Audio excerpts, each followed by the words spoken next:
Bismillahirrahmanirrahim.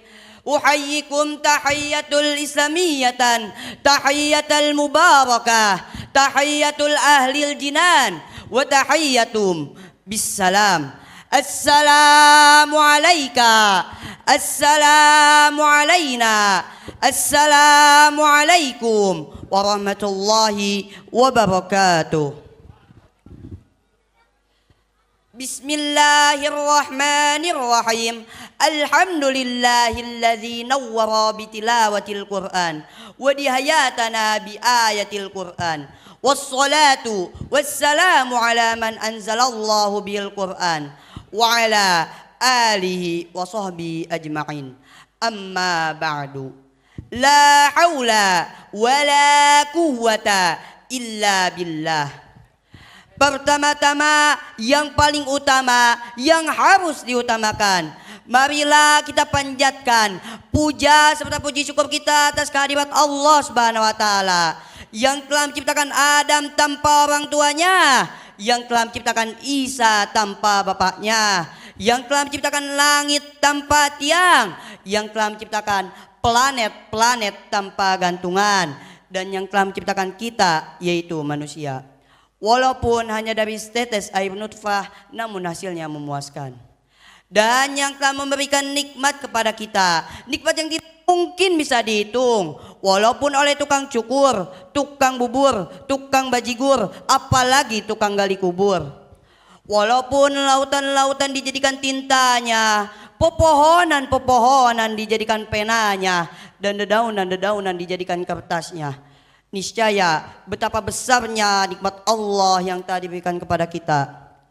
Dan yang telah menciptakan langit dan bumi, dan yang telah mengutus Nabi dan Rasul. Salawat serta salam marilah kita coba limpahkan kepada sang proklamator yang tersohor, kepada sang proklamator yang tidak pernah berkata kotor, kepada sang proklamator yang tak mungkin naik motor, kepada sang proklamator yang tidak akan bisa ditandingi walaupun oleh profesor, doktor, apalagi tukang martabak telur, yakni habibana wa nabiyana wa karimina wa rasulina wa maulana Muhammad sallallahu alaihi wasallam. Dan semoga kita semua bisa mendapatkan syafaatnya di yaumil qiyamah. Amin, amin, amin ya rabbal alamin. Yang saya hormati pimpinan Pondok Pesantren Bina Tauhid Amaliyah, yang saya hormati para asatidz dan asatidzah, dan yang saya banggakan para saudara-saudaraku seiman yang insya Allah dirahmati oleh Allah Subhanahu wa taala. Berdirinya saya di sini bukan karena tidak ada kursi, bukan karena ingin makan nasi, apalagi numpang selfie. Namun berdirinya saya di sini ingin menyampaikan satu tema istimewa yang mengugaskan kita semua, yaitu tentang generasi berilmu Indonesia bermutu. Hadirin rahimakumullah, dalam kehidupan ini ilmu adalah cahaya.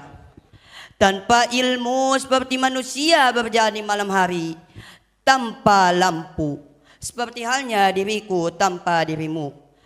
Ilmu adalah fondasi utama untuk kemajuan negara.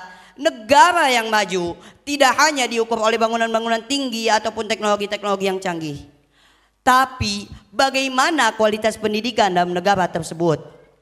Pendidikan yang berkualitas tidak hanya mencetak generasi-generasi yang cerdas secara intelektual, tetapi juga yang memiliki akhlak dan adab yang sangat mulia, seperti jujur dan bertanggung jawab.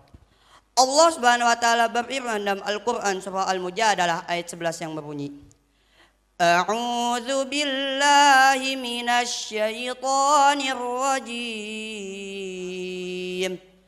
Bismillahirrahmanirrahim.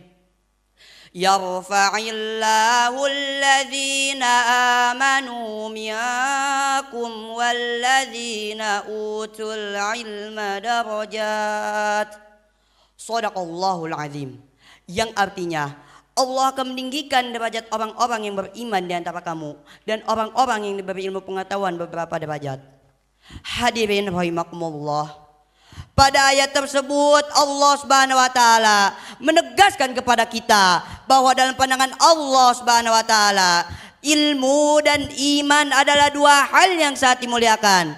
Orang yang berilmu dan beriman akan ditinggikan derajatnya oleh Allah Subhanahu wa taala, tidak hanya di dunia tetapi juga di akhirat kelak.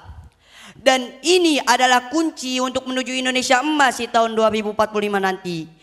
Karena untuk menjadi negara yang maju, adil dan makmur di usia 100 tahun kemerdekaan nanti, Indonesia membutuhkan pemimpin yang berilmu, tidak hanya cerdas tetapi juga yang memiliki akhlak dan adab dan yang dapat membuat perubahan pada bangsa ini.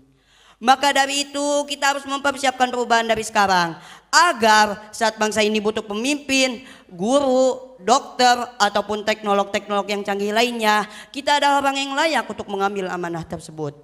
Bahkan Rasulullah SAW pernah menegaskan dalam suatu hadis yang berbunyi, Bismillahirrahmanirrahim. Idza usidal amru ila ghairi ahli fangtajibis sa'atah. Yang artinya, jika suatu urusan diserahkan kepada orang yang bukan ahlinya, maka tunggulah kehancurannya. Hadis riwayat Bukhari. Hadis ini mengajarkan kepada kita, jika suatu saat nanti negara ini dipimpin orang yang tidak berilmu dan amanah, tetapi sepertinya bukan suatu saat nanti, tetapi saat ini negara kita sudah dipimpin orang yang tidak berilmu dan amanah. Korupsi di mana-mana, semuanya dikenakan pajak, sampai amplop undangan pun ada pajaknya.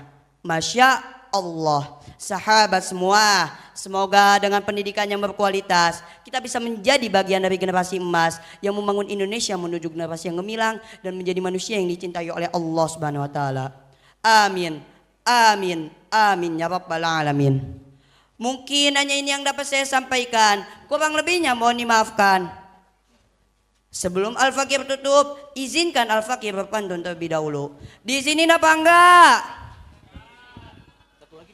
Berangkat subuh menuju madrasah. Langkah ringan penuh harapan. Hari santri semangat tak lelah. Generasi berilmu raih kemajuan. Sholat berjamaah tak pernah lupa. Mengaji Al-Quran setiap waktu. Hanya dengan iman dan ilmu yang dijaga, santri cerdas Indonesia bermutu. Wabillahi taufiq wal hidayah wa ridhai wal inayati. Wallahu yaqul haq wa huwa yahdis sabil. Wassalamualaikum warahmatullahi wabarakatuh.